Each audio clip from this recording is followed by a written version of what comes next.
양극재 쪽에 에코프로 BM, LG화학, 포스코, 퓨처엠 뭐 다 괜찮은 것 같고요. 뭐 양극재는 뭐 그다음에 원자재 쪽에 에코프로, 포스코 홀딩스는 뭐 여전히 좋은 것 같고 저는 단연 뭐 포스코 홀딩스하고 에코프로 BM 이거 두 개 골랐을 것 같습니다.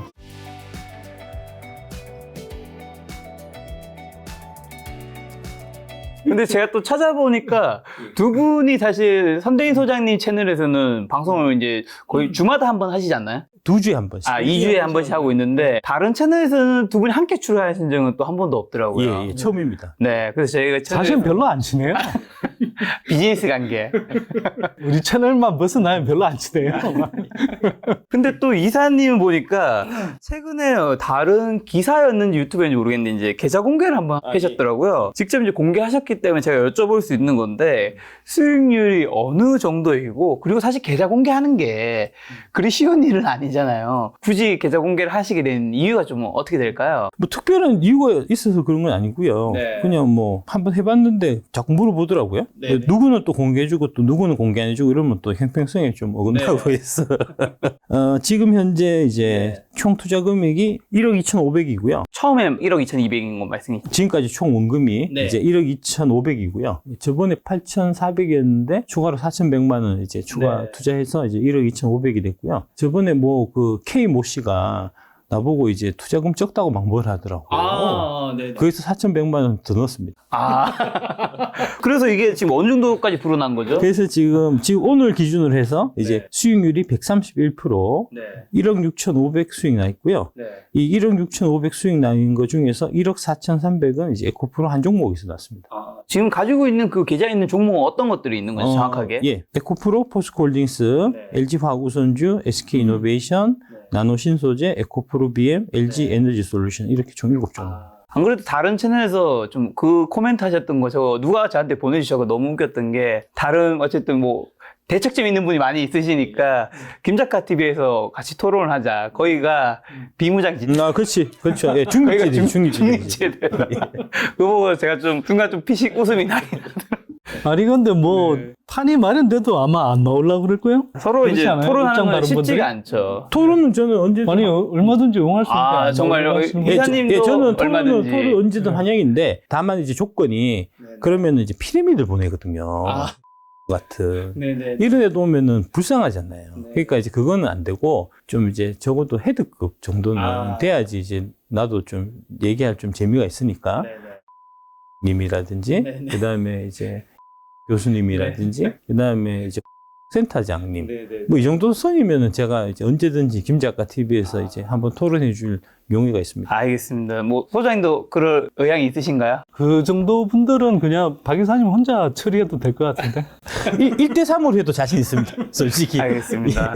혹시라도 이제 의향이 있으신 분은 말씀해 주시면 제가 이제 한번 자리를 만들어 보도록 하고요. 그리고 이제 수익률 얘기했으니까 소장님은 실제로 또 2차전지로 굉장히 큰 돈 벌 걸로 알고 있는데 또 소장님은 사실 뭐 이사님처럼 하신 건 아니니까 사실 또 굳이 공개를 의무적으로 해야 되는 건 아니니까요. 이제 개인 정보이니까 직접적인 수익률 여쭤볼 수는 없지만 그래도 어느 정도 성과를 좀 거뒀는지 대략적으로라도 얘기해 줄 수 있는 데까지만 한번 저는 여쭤볼게요. 뭐 제가 2차전지 관련한 투자를 한 게 2019년부터 본격적으로 했고요. 잠깐만요. 그럼 본격적으로 하신 거는 그럼 이사님은 저는 2022년 6월부터입니다. 2022년 6월이요. 실제는 이분이 돈 많이 버셨다. 나는 여기 매한 피렘이에요. 피렘이.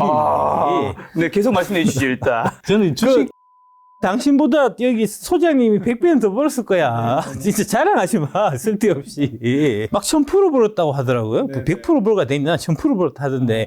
계좌를 까라고 그러면 계좌를 한번 까라고 남자답게. K모가 그 그래요? 뭐 그분이 언제부터 번 걸 이야기한지 모르겠는데 저는 뭐 그분보다 수익률 더 높고요. 2019년부터 사실 뭐 주식 투자는 저는 2011년 정도부터 했는데 뭐 그때부터 따지면 뭐 이제 투자 수익률이 훨씬 높을 거고 뭐 2019년 이제 하반기부터 2차전지 쪽 집중 투자를 많이 했으니까 뭐 그때부터로 따져도 뭐 최소 10배 넘죠.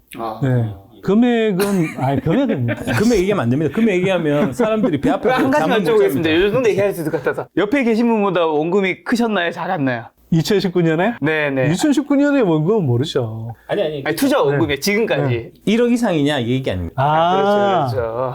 2019년에는 이미 제가 박 이사님보다 훨씬 컸죠, 그때도. 이게 얘기하면 안 된다니까. 시청자들 밤에 잠 못 잔다니까. 배 아파갖고. 제가 크면은 제가 얘기 들어서 알고 있거든요. 이게 여러분들의 상상을 초월할 만큼 엄청나게 큰 금액입니다. 진짜 그러면 또. 그러니까 넘어가시죠. 넘어갑시다. 넘어가시죠. 이거. 근데 잠시만요. 근데 이사님은 지금 K 배터리 거의 지금 한국에서 홍보 대사이신데 소장님보다 이렇게 3년이나 좀 늦으셨는지. 그러니까 제가 재주가 없는 거죠. 아니, 그 K배터리 전도 사업 많이 하고 돈을 많이 벌어야지. 실속 없고, 실속을 여기서 다 챙기고, 사실은. 나는 이제 얼굴 많이 알려져갖고 맨날 공격이면 당하지. 나는 처음부터 거지여갖고 번 거 얼마 없어요. 그래도 제가 계속 옆에 있어 주잖아요, 진짜. 참. 말씀 들어보니까 소장님이 그냥 묻어가겠다는 게 어떤 의도인지 수익금은 챙기고 이제 논란은 이사님이 담당. 아니, 왜야 근데 논란이 있을 게 뭐가 있나요? 그냥, 사실은 이제 연구소 차원에서 2019년부터 열심히 좀 소개를 했고, 사실 전에 나왔을 때도 제가 말씀드렸지만, 사실 저는 투자 자체는 2015년 정도부터. 15년이요? 2015년에. 그때 제가 말씀드렸잖아요. 선대인이 빅픽처라는 책 내면서, 그때 이미 테슬라에 관심 가져야 된다. 지금은 아니지만 이제 그때는 당연히 가졌어야 되는 게 맞고, 그때 이미 제가 LG 화학, 그 다음에 삼성의 SDI 이런 거 관심 갖고 투자해야 된다.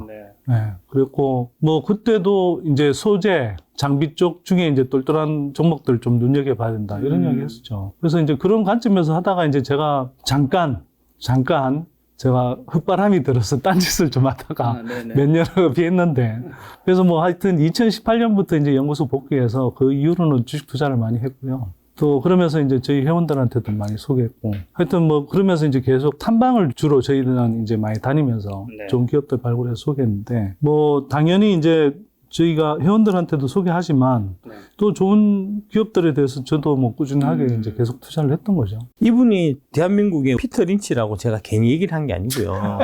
그러니까 투자의 이제 성과나 이런 실력 보면 선대소장이 훨씬 고수세요. 나는 입만 나불나불 하지. 별로 양가 없다니까, 사실 솔직히. 그냥 하시는 말씀이고. 저도 운이 좋았죠, 사실. 2차 전지라는 메가 트렌드를 조금 일찍 발견하고 일찍 올라탄, 그 영향이지. 사실 대단히 무슨 투자의 고수라고 하긴 힘듭니다. 그러니까 이게 이제 제가 한국의 피터 린치라고 이제 말씀드린 이유가 이제 피터 린치가 많이 했던 게 뭐냐면은 이제 기업들 특히 중소형주들을 이제 직접 발로 방문을 하고 회사에 대해서 내용을 듣고 그래서 투자를 해서 거기서 수익이 사실 많이 난 거거든요. 그러니까 마찬가지로 이제 선대인 소장님이 2019년부터 이제 한국 2차 전지 사업이 막 태동할 무렵에 실제로 이제 업체들을 많이 가서 그 업체들한테 얘기를 많이 듣고 그래서 이제 그때 당시에 사심과 편견이 없으셨기 때문에 이제 그런 부분들이 바로 이제 투자 성과로 좀 연결될 수 있어서 이제 초창기부터 해서 돈을 많이 버신 거고요. 이제 에코프로 BM 같은 경우도 제가 얘기 듣기로 이제 지금 한 10,000원, 20,000원대부터 투자하셨던 걸로 제가 얘기 듣고 있고. 사실인가요? 그렇죠. 예, 그렇죠. 저는 이제 10만 원이니까 단가가 평단이. 근데 그걸 다 갖고 있진 않아요. 상대가 되겠습니까? 그러면 지금 보면 그냥 그것만 다 갖고 있었어도 되는 것 같은데. 그러면 이제 배터리 이제 아저씨 이사님, 배터리 아버지? 저는 사실은 이제 22년 1월 달에 이제 금양 IR 맞게 되면서 그때부터 본격적으로 관심 갖고 공부하기 시작한 거고, 그 이전에는 지금 여의도에 있는 이제 일본 몰직학관 기관들하고 생각이 전혀 다르지 않았습니다. 에코프로가 이제 10배가 올랐으니까 10배 주식 어떻게 사냐. PR이 그때도 80배, 90배 했는데, 야, 저런 이제 거품 주식 나는 도저히 투자할 수 없지. 라고 저는 생각하고 있었고요. 그러다가 이제 IR 때문에 들어와서 보니까, 내가 생각 잘못했구나. 멍청했구나. 그래서 이제 10,000원, 20,000원 비해서는 이제 10배가 올랐지만, 그래도 10배 오른 가격이라도 지금이라도 더 늦지 않게 들어가야 되겠다. 해서 이제 저도 들어가서 지금 이제 수익이 좀 나 있는 그런 상태고요. 이제 선대 소장님 비하면 3발의 핍니다. 오늘 왜 갑자기 나를 이제 본격적으로 이제 질문 들어가도록 하겠습니다. 근데 그 전에 말씀드리고 싶은 건, 근데 제가 진짜 박순영 이사님한테 진짜 많이 배운 건 뭐냐면, 나는 이제 그냥 이 투자 관점에서 좋은 기업들 발굴해서 이렇게 탐방하고 그 관점에서 이제 쭉 보고 있었는데 이게 이 K배터리를 둘러싸고 이렇게 굉장히 많은 어떤 전쟁이 벌어지고 있는 상황? 이걸 사실 잘 몰랐어요. 뭐 어렴풋이 이제 좀 짐작한 부분은 있었는데, 아이고 뭐 제가 그까지 나서서 뭘 하냐 뭐 이런 생각도 있었고, 또 아무래도 이제 제가 뭐 여의도 중심으로 이렇게 보는 사람은 아니기 때문에, 네, 그래서 이제 그냥 회원들한테 좋은 기업들 발굴해서 소개하면 된다 뭐 이런 정도로 이렇게 생각하고 있었는데, 이분이 이제 짠 나타나신 거잖아요.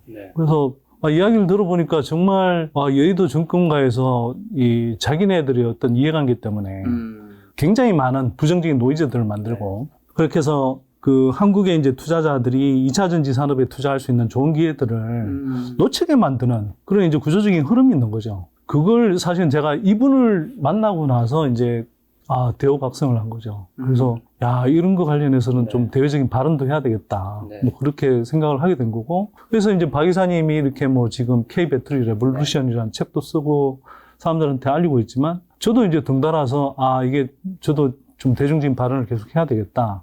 이렇게 이제 생각하게 된 거죠. 그래서 김작가 TV에도 이제 제가 등달아 같이 나오게 된 거고. 자, 두 분의 이제 칭찬 릴레이는 여기까지 하도록 하고요. 이젠 배틀 벌어지나요? 디스 해줘, 디스.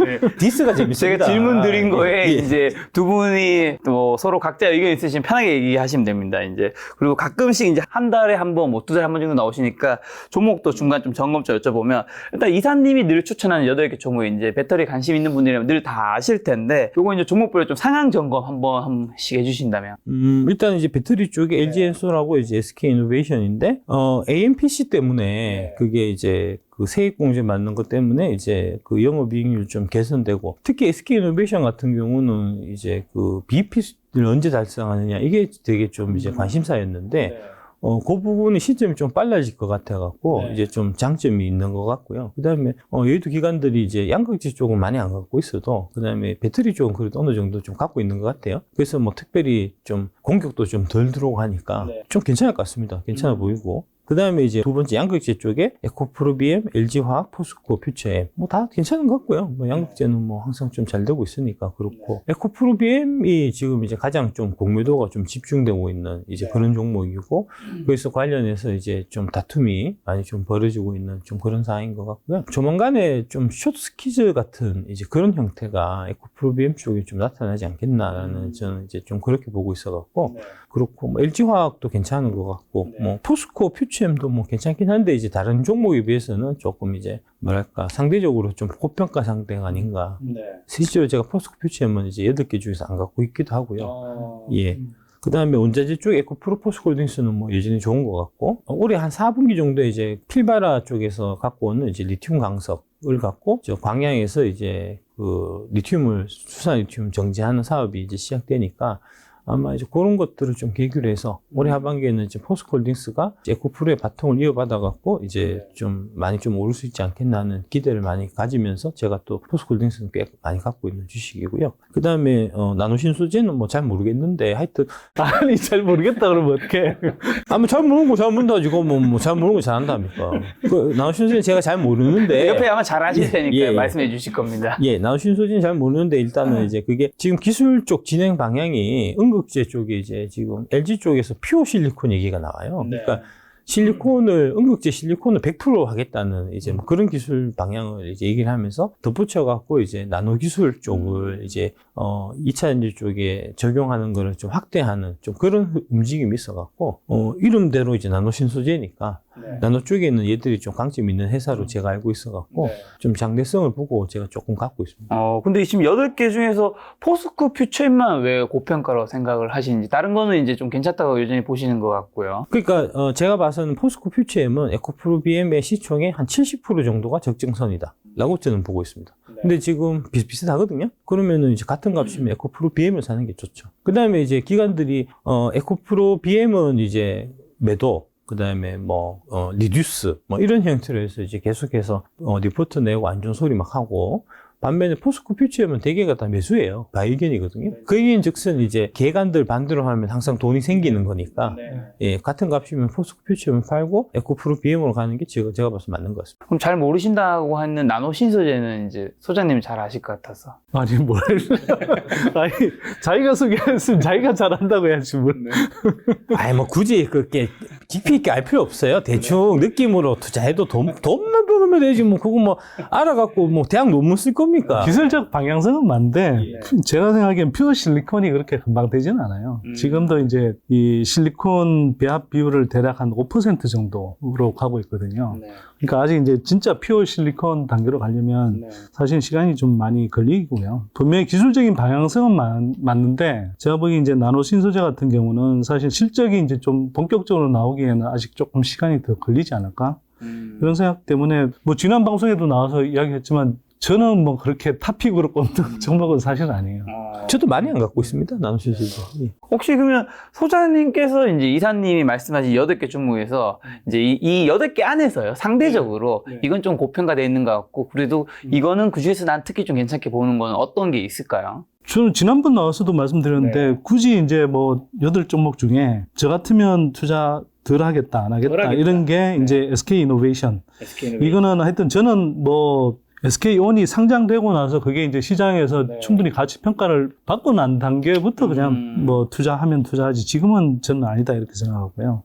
실적도 사실은 이게 빨리 뭐 그러니까 흑자 전환을 못 하고 있어요 아직 본격적으로. 그래서 계속 이제 좀 지지부진한 느낌이 있고 그다음에 아까 말씀드린 나노 신소재 같은 경우도 기술적인 방향성은 분명히 저도 이제 동의를 하고 중요한 관심을 가져야 되는 뭐 플레이어인데 현재 상태로서는 실적이 나오는 거에 비해서 좀 주가가 미리 좀 많이 오른 감이 있지 않을까 이런 생각이 높은 편입니다. 나노신소재가 다른 이제 그런 거고요. 8개 중에서는. 근데 저는 지금 이제 제가 이 8종목 중에 사라 그러면 저는 단연 뭐 포스코 홀딩스하고 에코프로 BM 이거 2개 골랐을 것 같습니다. 저도 거의 비슷합니다. 예. 저는 최근에 제가 4종목을 샀는데 어떤 거였나요? 포스코홀딩스, 에코프로 BM, 에코프로, LG화학 우선주를 샀거든요. 그때 살 때 포스코홀딩스하고 에코프로 BM을 제일 많이 샀어요. 4,100만 원을 나눠서 샀는데 그 중에서도 비중을 포스코홀딩스하고 제가 에코프로비엠을 제일 많이 샀거든요. 그러니까 뭐 의견은 대충 보는 눈은 대충 비슷한 것 두 같아요. 분이 이제 이사님이 언급한 종목 중에서는 2개 좋게 보는 건 포스코홀딩스, 에코프로비엠은 동일한 거고, 근데 이제 LG화학과 에코프로는 이제 이사님은 더 사고 계시고. 근데 또 제가 알고 있기로 최근에 이제 뭐 사실 올해 책도 너무 잘 되셨고 강연도 잘 되고 있어서 수익이 조금이라도 뭐 더 들어올 텐데 그러면 이제 또 그걸 가지고 현금이 들어오니까 또 더 사실 거잖아요. 앞으로는 어느 쪽을 좀 계획하고 계신가요? 그때 대해서 말씀드리겠습니다. 가격이 왜냐하면 가격이 계속 변동되니까. 예. 그러니까 그때 시점 봐서 이제 그 시점에 제일 유리한 걸 사야 되겠죠. 자, 그러면 제가 소장님한테 시청자 질문 한 개만 드리면 리튠스님께서 아까 말씀하신 SK온 물적 분할이 확정된 상태에서 배터리 투자자 중에 한 명으로서 SK이노베이션 계속 투자해도 되는 건가요? 라고 이제 시청자분이 질문을 남겨주셨습니다. SK온이 상장되기 전에? 전에는 저는 그러니까 이제 뭐 아직은 투자하기가 조금 애매하다라고 보는 거죠. 상장된 이후에는 상장된 이후에는 그때 어떤 뭐 이 시장에서 평가받는 걸 좀 봐서 적절한 수준이고 성장성에 비해서 뭐 주가가 비교적 뭐 좀 저렴하게 형성이 된다 그러면 충분히 투자할 수 있지 않을까? SK온은 후발주자이긴 한데 이제 굉장히 캐파를 그 공격적으로 늘리고 있어요. 그래서 뭐 LG엔솔은 이미 이제 워낙 뭐 최강자이기도 하고 또 이미 이제 상당한 수익도 올리고 있어서 이제 시장에서 이미 상당한 가치 평가를 받고 있잖아요. 그리고 이미 이제 물적 분할 완료돼서 이제 상장이 돼 있는 상태이기 때문에 그냥 배터리 제조업체로서 뭐 투자하는 게 깔끔하단 말이에요. 근데 지금은 SK온은 이제 이 상장이 안 돼 있는 상태니까 직접. 그럼 SK 이노베이션을 통해서 이제 상장할 수밖에 없는데 그러면 이제 SK 이노베이션의 정유화학 부문까지 같이 이제 고려해서 판단해야 되고 또 그게 SK온은 아직 이제 흑자 전환을 못한 상태고 뭐 이러다 보니까 사실 밸류에이션도 되게 애매하고 제가 보기에는 그래서 좀 깔끔하게 투자하기가 어려운 단계 아닐까? 뭐 그런 생각이 드는 거고요. 그래서 이제 다만 이제 SK온이 상장을 했다. 그런데 그 당시에도 여전히 지금 뭐 시총 받고 있는 걸 제대로 수준에서 크게 못 벗어나게 받고 있다. 그럼 제가 볼 때는 되게 저평가 상태이지 않을까? 왜냐하면 향후 캐파 증가에 따라서 실적은 가파르게 늘어날 거고 SK온이 아직 수율이 그렇게 높은 상태가 아니에요. LG에 비하면 상대적으로. 그래서 이제 또 적자가 나는 영향도 강한데 그게 이제 수율은 언젠가 계속 잡아야 할 거 아니에요. 그러면 그 캐파가 늘어나는 만큼 또 이제 실적이 증가하고 이 흑자가 쌓일 거란 말이에요. 그러면 투자하기 좋은 투자처가 될 수는 있는 거죠. 근데 이사님은 아까 전에 포스코홀딩스, 에코프로 BM, LG화, 에코프로 이렇게 4개 종목이 좀 주도주라고 하셨는데 또 갖고 계신 뒤에 두 종목은 왜 좋게 안 보시는 조금 다른 종목 대비 비슷하다고 생각하신 거예요? 에코프로하고 LG화학. LG화 우선. LG화학 우선 좀. LG화학은 저도 당연히 좋게 보고 에코프로 다 좋게 보는데요. 에코프로 같은 경우는 지난 시간에도 제가 나와서 말씀드렸는데 사실 저는 이게 이제 이해관계 때문에 서로 다른 이야기를 하는 게 아니고 저도 에코프로의 성장성이라든가 이런 가치, 그 사업의 가치 이런 건 굉장히 높게 평가합니다. 네. 성장성 워낙 뛰어난 사업들 여러 개 갖고 있고요. 네. 근데 이제 이게 저는 모르겠어요. 이게 예전에 제가 이 재벌 지배 구조의 그런 어떤 지배 구조로부터 시작한 그런 문제의식이 자꾸 강하게 배어 있어서 모르겠는데 이게 에코프로는 그런 재벌들하고는 좀 다르긴 하지만 어쨌거나 이제 이 투자 관점에서 보면 미국 같으면 알파벳 하나만 딱 상장돼서 거기에 딱 투자하면 되는데 이게 에코프로 같은 경우는 이 에코프로 BM은 이미 상장돼 있고 또 여러 자회사가 있는데 이게 또 나중에 순차적으로 이제 성장한다고 하니까 그러면 그런 상황에서 이제 사실상 이 지주사의 밸류에이션을 어떻게 따져줘야 되나 그리고 또 지주사로서의 그 가치를 어느 정도 할인을 해줘야 되나 이런 이제 문제가 생기는데 그 부분에 대해서는 제가 이렇게 좀 딱 명확하게 이렇게 저는 자신이 없더라고요. 그건 결국 이제 시장이 판단해줘야 되는 건데 지금은 어쨌거나 이 시장에서 상당히 그런 부분에 대해서 자회사의 그 성장성 자체를 되게 높게 평가해주고 있는 거고 그 자회사들이 계속 성장하고 이런 것들을 따져보면 상당히 지금 수준의 가격은 그냥 합리적인 가격 수준이죠. 근데 그게 아니라 이제 어느 정도 가치 디스카운트가 많이 들어간다. 이러면 이제 또 좀 달리 볼 여지들이 약간 있고. 그래서 밸류에이션이 힘들면은 스스로 좀 약간 투자를 유보하는 경향이 좀 있죠. 소장님이 답변하신 거에 대해서 이제 이사님이 제가 여쭤보면 에릭님께서 에코프로 자회사들이 상장이 예상되는데 모 회사인 에코프로 주식에는 어떤 영향이 있을지요? 박 이사님 이전 강의 내용에 주가에 긍정적이라 하셨는데 왜 긍정적인 건지 상세한 설명 부탁드립니다. 라는 의견 남겨주셨습니다. 그러니까 이제 긍정적인 요소가 하나가 있고 부정적인 요소가 하나가 있습니다. 어떤 것들이죠? 긍정적인 요소는 이제 에코프로 머티리얼즈가 상장할 텐데 상장하면은 이제 시장에서 다시 평가를 받습니다. 이거 평가를 받을 때 그 평가 가격이 되게 높아지면 그러면은 이제 이게 숨어있던 보석이 발굴되는 이제 그런 현상이 일어나면서 이제 주가가 상승하는 이제 그런 요소가 있고요. 그거는 이제 긍정적인 요소고 부정적인 요소는 이제 방금 말씀하셨던 그 부분 이제 자회사 디스카운트 이중상 더블 카운팅에 관련된 이제 디스카운트 부분을 받을 수가 있으니까 이제 그 부분은 또 이제 나쁜 부분으로 작용할 텐데 그러니까 양쪽 간에를 다 비교를 해서 어떤 게 더 부가 있을 건지를 이제 판단해야 되는 그런 문제잖아요. 근데 저는 이제 전자가 훨씬 이제 주식에 미치는 영향이 클 거다라고 이제 보고 있고요. 아까 말씀하신 지주사 지금이 되게 이제 이 과거부터 이제 지주사 관련된 평가를 어떻게 해야 되냐 하는 부분에 대해서 이제 파가 크게 두 파가 있어요. 가치주 지향하는 이제 파가 있고 그 다음에 좀 모멘텀 이제 주로 투자하는 펀드파가 있는데 가치주 쪽에 이제 좀 펀드하는 대표적으로 그 라이프 자산운용의 이제 이치원 의장님 같은 경우는 지주사 할인은 말도 안 된다 하는 이제 입장이고요. 저도 그런 입장입니다. 이제 저도 그쪽에서 가치주 쪽에서 주식 펀드를 먼저 시작했기 때문에 주식을 시작했기 때문에 저도 이제 그런 관점에서 나는 인정 못 한다는 쪽이고 반대로 이제 모멘텀 쪽을 주로 투자하는 펀드 매니저 같은 경우는 이게 덕지덕지 자회사가 이렇게 이제 붙어 있으면 모멘텀 플레이하기 곤란하잖아요. 그래서 이제 사업만 하는 회사에 좀 집중해서 투자하는 이제 그런 경향들이 있는데 그 가치주하고 이제 모멘텀 투자하는 이제 펀드하고 둘이서 경쟁을 하다가 가치주가 졌어요. 모멘텀이 대세가 되면서 그러면 자금이 계속 글로 몰리니까 지주사가 원래부터 지금 이제 50% 이렇게 디스카운트 되고 있었던 게 아니고요. 처음에 지주사는 제도가 생긴 게 노무현 정부 때 생겼는데, 그때 처음에는 한 70%, 80% 적용받았습니다. 디스카운트가. 그러니까 이제 20%, 30%만 할인 안 받았었는데, 그 할인폭이 이제 이 가치주 펀드들이 계속해서 세를 잃고, 그 돈이 빠져갖고 이제 성장주 펀드, 이제 모멘텀 투자하는 쪽으로 돈이 계속 몰리다 보니까 그 격차가 계속 벌어져서 지금은 이제 50%까지 가 있는 거거든요. 저는 불합리하다고 보고 있습니다. 그래서 다시 이제 과거처럼 70%나 80%나 이 정도 수준으로 한 3, 4년 들고 가면 그런 식으로 좁혀가는 쪽으로 가게 되지 않을까 해서 저는 이제 지주사도 좋게 보고 이제 투자를 하는 거죠. 소장님 왜 이렇게 흐뭇하게 웃고 계세요? 절주에 내가 모멘트 플레이 하는 사람. 아니, 그런 얘기는 아닙니다. 그런 얘기는 아닙니다. 예, 그런 얘기는 아닙니다.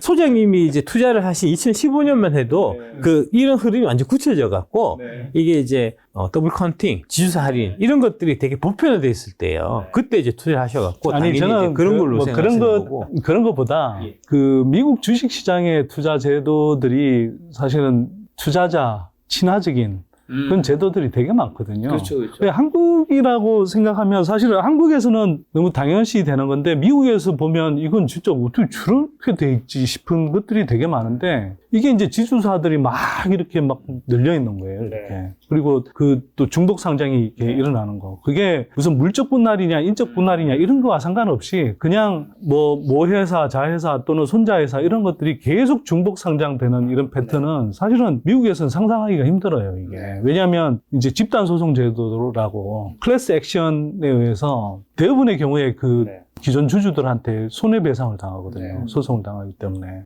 네, 그런 관점에서 저는 이제 보는 거고, 그런 문제의식이 있다 보니까 사실은 그래서 이제 이렇게 자꾸 뭔가 중복 상장이 되는 가능성이 있는 그런 기업들은 제가 이제 투자 리스트에서 대체로 좀 이렇게 배제를 하는 편이죠. 그래서 그런 거고요. 근데 전에 박 이사님한테 이야기한 적이 있는데, 박 이사님 탑픽이 올해 에코프로잖아요. 그래서 그냥 박 이사님 믿고 그냥 좀 투자할 거예요. 결과적으로 보면 좀 약간 후회하고 있는.